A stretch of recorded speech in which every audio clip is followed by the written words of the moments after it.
Revenons d'abord sur ce climat social dont on parlait. Alors bien sûr, il y a ce qui s'est passé au Mans, mais c'est peut-être plus large que cela. Jean-Pierre Mercier, est-ce qu'il faut aujourd'hui casser pour se faire entendre dans notre pays ? Non, je pense pas. Ce que je vois, ce qu'on constate, c'est quand les grandes entreprises cassent les emplois, quand les grandes entreprises ferment les usines, ferment les entreprises, cassent les emplois, cassent des vies, casse des conditions de vie. Évidemment, ça génère des mobilisations, ça génère de la colère, du mécontentement. Mais nous, à Lutte ouvrière, on milite au contraire pour que les travailleurs se fassent entendre avec leur nombre, avec leur mobilisation dans les entreprises. Beaucoup de gilets jaunes que l'on a rencontrés lors des manifestations nous rappellent que c'est quand les violences ont commencé à apparaître, avec des scènes que l'on a tous en tête, que le gouvernement a fini par céder à une partie de leurs demandes. Donc, est-ce que finalement, ça ne leur donne pas raison à ceux qui sont les manifestants les plus radicaux ? Je ne crois pas. Quand Emmanuel Macron a fait ses premières concessions au mois de décembre, c'était d'abord parce que le mouvement des Gilets jaunes était extrêmement populaire, soutenu par 80% de la population selon les sondages, et aussi parce qu'il a réussi à reculer sans faire payer les grands capitalistes, sans faire payer ces grands bourgeois, ces grandes entreprises, ces grands actionnaires. Et là, c'est évident que c'est beaucoup plus facile de reculer pour le chef de l'État quand il faut prendre dans la poche de l'argent public pour par exemple, faire semblant d'augmenter le SMIC. Mais encore une fois, se faire entendre, faire reculer le gouvernement, les travailleurs ont des armes extrêmement efficaces parce qu'ils sont au cœur du système, ils sont dans les entreprises. Efficaces, on a vu que des mobilisations traditionnelles, je pense aux lois travail, ne portaient pas forcément. Et parce qu'on ne les a pas encore vues à la vraie échelle qu'il faudrait, c'est-à-dire des dizaines de millions de personnes, de travailleurs qui défilent et qui occupent les entreprises. On n'a pas vu des dizaines de millions de travailleurs dans la rue. Mais c'est ça la solution. La violence n'est pas une solution. Les rapports dans une démocratie doivent se réguler, se régler par le dialogue, par le respect, par la tolérance. C'est la France, c'est ça la République. Il y a un profond sentiment de déshumanisation dans la société. Est-ce que ça peut entraîner de la violence ? C'est précisément ce que je vous dis. Vous avez un arc de radicalité multiple aujourd'hui, de refus du progrès, de refus de l'avenir, de peur de l'avenir, auquel le pouvoir actuel et les partis politiques ne répondent pas. Je crois que nous avons aujourd'hui, en tant que, pour moi, homme de gauche, homme de la gauche démocratique, nous avons à réinvestir l'idée de progrès. Oui. Nous avons à réhumaniser le progrès pour trouver une société harmonieuse et juste. Et c'est précisément là où aujourd'hui le président de la République n'y est pas, où il est attendu et où nous ne voyons pas les réponses. J'ai entendu des Gilets jaunes dire, il y a 2 week-ends maintenant devant le Fouquet's, on casse le Fouquet's. Qu'est-ce que c'est face à la casse sociale du gouvernement ? C'est ça l'argumentaire qu'on entend. Et comme pour, pas justifier, mais faire comprendre la violence. Écoutez, la France, c'est quoi ? C'est 6,5 millions de chômeurs. 9 millions de personnes qui vivent en dessous du seuil de pauvreté, c'est des SDF, un nombre de SDF qui explose, c'est des licenciements à tour de bras, et de l'autre côté de la société, à l'autre pôle de la société, c'est une toute petite catégorie de bourgeois qui s'engraissent et qui s'enrichissent sur le dos de l'ensemble de la population. Comment voulez-vous, dans une société aussi inégalitaire, basée sur l'exploitation, comment voulez-vous qu'il puisse y avoir un dialogue serein ? On va manifester pacifiquement, etc. Bien sûr qu'il y a des violences. Moi, je milite pas pour brûler le Fouquet's, parce que je pense que c'est stérile. Par contre, je milite, oui, pour que l'ensemble des travailleurs, j'en appelle à leur conscience, qui prennent conscience qu'ils ont des intérêts spécifiques à défendre dans cette société.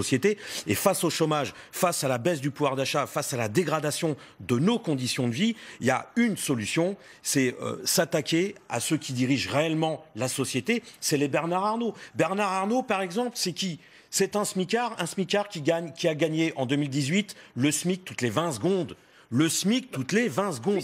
Bon, quand vous gagnez, 1100 € parce que vous avez la chance d'avoir un boulot extrêmement pénible et que vous gagnez que le SMIC, comment voulez-vous, et que vous n'arrivez pas à faire vivre votre famille à la fin du mois, comment voulez-vous ne pas être en colère ? Bien sûr qu'il il y a une colère dans ce pays qui n'est pas prête de se terminer, gilets jaunes ou pas gilets jaunes. Je peux vous assurer que oui, il faut qu'il y ait de plus en plus de manifestations et que le monde du travail prenne conscience que lui, il a une place incontournable dans la société. C'est lui qui fabrique les richesses, c'est lui qui doit se mobiliser pour défendre ses intérêts. Pour ma part, il y a une responsabilité et une faute de la part du pouvoir, du président et du gouvernement.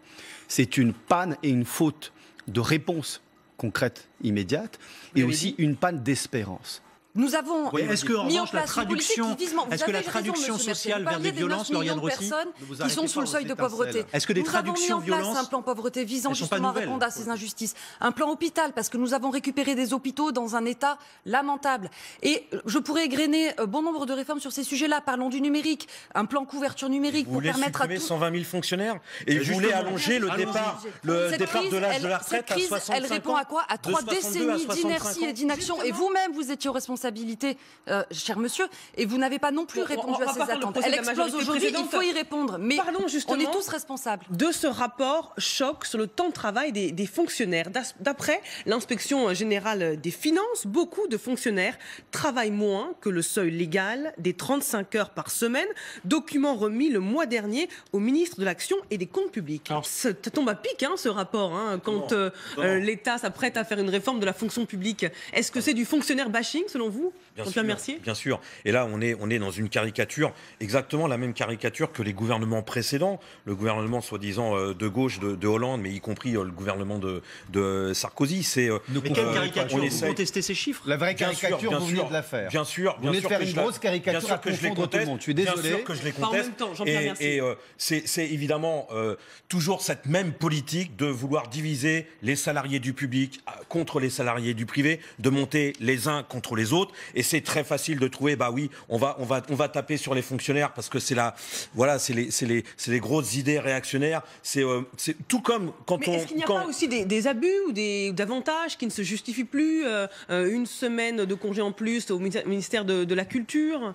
Je ne pense pas. Moi, je pense pas. Je pense réellement que derrière, il y a une réelle politique de la part du gouvernement, comme de ceux des précédents, de vouloir supprimer des postes de fonctionnaires. Ah bah ça, il y a une intention, oui, de supprimer le nombre des effectifs. De donner l'exemple, c'est-à-dire que l'État va donner l'exemple vis-à-vis des grands patrons du privé. Bah nous, l'État, on va vouloir supprimer 120 000 fonctionnaires. Vous pensez que dans les hôpitaux, dans l'éducation nationale, dans tous les services publics, il y a trop de personnes. Alors les enseignants que ça craque et les hôpitaux, mais même les services sont publics, exemptés de ces chiffres. des communes, des départements, ça craque de partout. C'est une évidence et c'est des services publics qui sont où nous, travailleurs, chômeurs, retraités, on en a besoin de ces services parce que c'est ce qui nous permet de vivre dans notre quotidien. Julien Audoul. Comme ce principe selon lequel les fonctionnaires reçoivent un jour de congé supplémentaire lorsqu'ils posent 5 jours de vacances entre le 1er novembre et le 30 avril. Est-ce que c'est un avantage qui se justifie encore? Et est-ce que c'est pareil dans le privé? Jean-Pierre Mercier. C'est exactement pareil dans le privé parce que c'est le code du travail. Voilà, donc c'est l'exemple typique où on va pointer un espèce de privilège pour les fonctionnaires, alors que c'est un droit à la fois pour les salariés du service public et les salariés du privé. Bien sûr que les congés, c'est fait pour être posés sur la période estivale. La période estivale, je vous l'apprends peut-être, ça va du 1er avril au 31 octobre, selon le code du travail. Et quand votre employeur vous oblige d'une manière ou d'une autre à poser vos vacances sur la période hivernale, vous oblige. Oui, soyons précis. Quand c'est pas volontaire de votre part, il est en droit, il y a une compensation, c'est-à-dire il vous donne une journée. C'est le code du travail. Mais bien sûr, c'est le code du travail. C'est aucunement un privilège. Mais ça fait partie du bashing fonctionnaire, c'est-à-dire sur le fait qu'on veut absolument cibler, stigmatiser une certaine population, une certaine catégorie de salariés. Quand on voit le travail que fournissent les salariés du service public qui sont incontournables au niveau du quotidien des travailleurs, des chômeurs et des retraités. Oui, quand l'État demande de supprimer 120 000, quand il a cet objectif de supprimer 120 000 fonctionnaires, ça veut dire quoi? Ça veut dire 120 000 personnes il y a 120 000 emplois qui vont disparaître. Est-ce que c'est ça, lutter contre le chômage? Au contraire, c'est aller encore plus enfoncer la société dans le chômage. Avançons un peu dans notre débat. Nous sommes à 2 mois environ des élections européennes. Un bureau exécutif de la République En Marche se tient au siège du parti. Objectif, Bastien Ogier, vous êtes sur place. Il y a un adversaire désigné, c'est faire tomber le Rassemblement national. Que dit-il le candidat que vous êtes aux élections européennes pour Lutte ouvrière? C'est difficile d'exister face à ce duel-là? Non, écoutez, pendant des années, on nous a fait croire que la ligne de démarcation, la ligne de frontière, c'était entre la gauche et la droite. Voilà. Oui, on nous dit aujourd'hui que ça n'existe plus. Alors voilà, donc maintenant la nouvelle ligne de frontière, ça serait entre les pro-européens et puis les anti-européens, donc entre Macron et puis Le Pen. Écoutez, les intérêts des travailleurs, c'est vraiment pas là du tout qui se situe.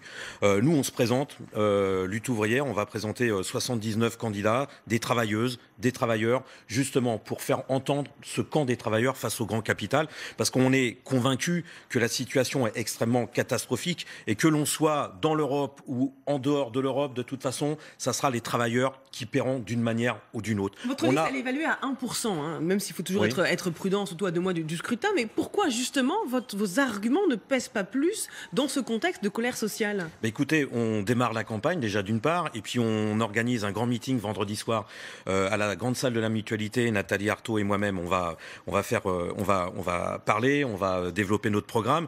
On se présente justement dans ces élections européennes pour donner la possibilité au monde du travail d'exprimer leurs intérêts face à ces grands capitalistes qui sont en train de nous bouffer, qui sont en train de nous ravager notre vie et de nous ravager nos conditions de travail et nos conditions de vie. Il faut absolument que dans ces élections européennes, en dehors de ce grand classique Macron-Le Pen, puisque maintenant c'est les deux qui vont se disputer la première place. C'est totalement artificiel que veut monter le président de la République. Ça sert à la fois le Rassemblement national. Le socialiste a fait exactement la même chose avec Mitterrand. Vous participez de cette confusion des esprits. Vous m'impressionnez pas. Vous m'impressionnez pas non plus. Mais moi je cherche pas à vous impressionner. Moi je cherche pas à vous impressionner. Vous faites de la confusion. C'est juste la différence. Et ça marche pas. Je suis désolé. Macron est ministre de l'économie. C'est bien une question. D'avoir accepté notre débat qui, vous voyez, continue.